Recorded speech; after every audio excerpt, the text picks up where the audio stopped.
Today, I want to talk about the weird mentalities that some musicians get into. Disclaimer, not everyone is like this. These are merely traits that I've seen in myself at times and noticed in others too. The purpose of this video is not to finger point or shame anyone. I want people to realize that these thoughts and feelings are normal and okay to have. What's not okay is to lie to yourself and pretend they don't exist, and it's not okay to start acting on these things. So let's look at the unhealthy mindset that some musicians get into, why this happens, and what we can do to prevent it. I think the root of a lot of the emotional problems that we have is insecurity. All musicians, all people deal with this, and the more we address it, the more we can come to terms with it. Take, for example, the reason why many of us picked up guitar in the first place. We think that that piece of wood and those metal strings is the coolest thing in the entire world. At least I did, and I still do. One of the motivating factors in learning guitar for me was that I thought it would increase my coolness. The girls would come flocking, and legions of fans would worship the sounds I made. Something in me desired that because at age 13, I wasn't totally confident in myself as a person. As I've gotten older, I've realized that self-worth comes from so much more than just an instrument. Of course, there's others out there who picked up music for a variety of different reasons, but come on, the idea of learning guitar to impress the ladies is not a foreign concept. That's just one example, but we can see the idea of insecurity rearing its head in so many different ways. Take, for example, Schadenfreude, the pleasure in seeing others fail, and whatever the opposite is, the displeasure in seeing others succeed. And man, this is one that I can totally relate to. I've been on the receiving and giving end of this. I've known a number of people who've gone on to great successes in the music industry, which has always been something that I've deeply desired for myself. I'm not proud of it, and maybe you can relate to this, but my natural reaction when seeing others succeed was negative.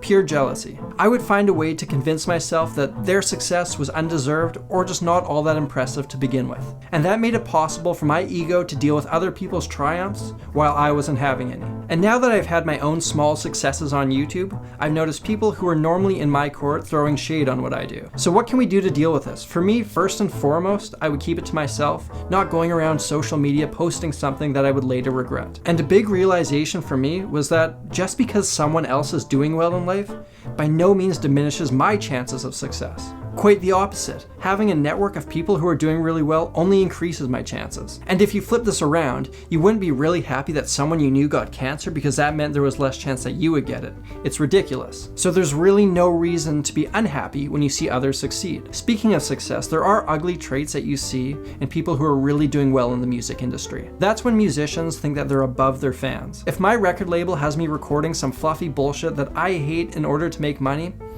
I can see why some might feel above the people who buy those records, even if those people are the ones responsible for their fame and fortune. On the flip side, now and then I think you get some musicians who let the praise and accolades get to their head a bit. I run a small YouTube channel, and I'm fortunate that you guys leave me some really flattering comments, as well as the occasional really awful one. So if I was a legitimate celebrity and I was getting that attention and special treatment in every aspect of my life, I can understand how some might think they can get away with things that the ordinary person can't.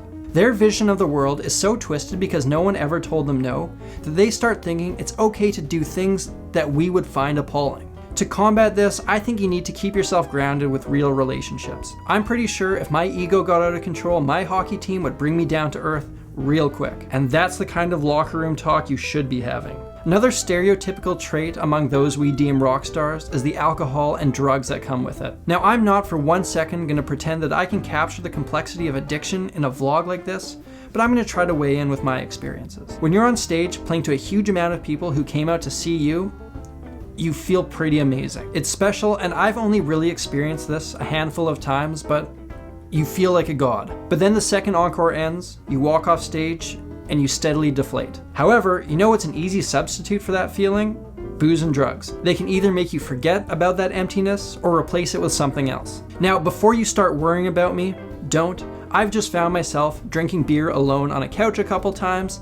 However, I could see how if this was happening on a regular basis, it could lead to some darker things for some. Going from the boredom that often accompanies touring to being front and center in the spotlight all in a couple hours can mess with you a bit. I get why people might try to just maintain the rush. Now, I mentioned this idea of emptiness, and it's a strange thing. It used to make absolutely no sense to me why so many successful musicians and YouTubers seem so miserable. They had everything that I wanted, the one thing that would truly make me happy. But then it dawned on me that that mindset that I had was in itself the problem. Fame and success in music is like a significant other. You can't place all your emotional well-being on it. You have to be a happy, well-adjusted person to have a good relationship, be it with fame or a partner. I used to think if I could just hit 10,000 subscribers, I'd be happy. And then it happened, and I felt no different. 25,000 came along, and I felt no different. I realized you need to find happiness in the broader aspects of life. Success will complement it, but it won't create it. And by the way, the large influx of you who've come by lately, I'm incredibly grateful. But if that never happened and no one ever subscribes again, I'll still be okay. Please don't let that be the case. The last thing that I want to look at is the dichotomy of our egos. How we can somehow simultaneously go back and forth between thinking we're gods of guitar and thinking we're terrible. It's a bipolarity that I've seen in many musicians, including myself. There was a while when I really didn't enjoy watching great guitar players. It would crush my ego, but I've since learned to deal with it in two ways. First, you can use that feeling as motivation to learn something from a better musician. Say Derek Trucks crushes any semblance you have of self-confidence with one solo. I wouldn't blame you, the guy is goddamn incredible. But no one wins if you say, forget it, I'm done with guitar, and go boot up the PS4. It is beneficial to say, wow, this guy's incredible. I'm gonna learn that solo note for note so I can get one step closer to that. The other thing is that you need to realize no one can do you better than you can do you, which sounds like stereotypical motivational drivel, but it's true. You are the most qualified person in the entire world to create the sounds and ideas that you have in your head. In conclusion, I think we need to be honest and real with ourselves. Everyone has ugly elements in their character, and I don't think we can see that as a bad thing. What is bad is ignoring those things until they manifest in your subconscious and you start acting on them. Trust me, negativity rarely brings anyone down but yourself. I'm Samurai Guitarist, and I hope you enjoyed me channeling my inner Dr. Phil. If you're new here, please hit that subscribe button, and if you'd like to become involved in supporting this channel, please check out my Patreon page. Thank you all for watching. I've got a new video next week, so I will see you all again soon.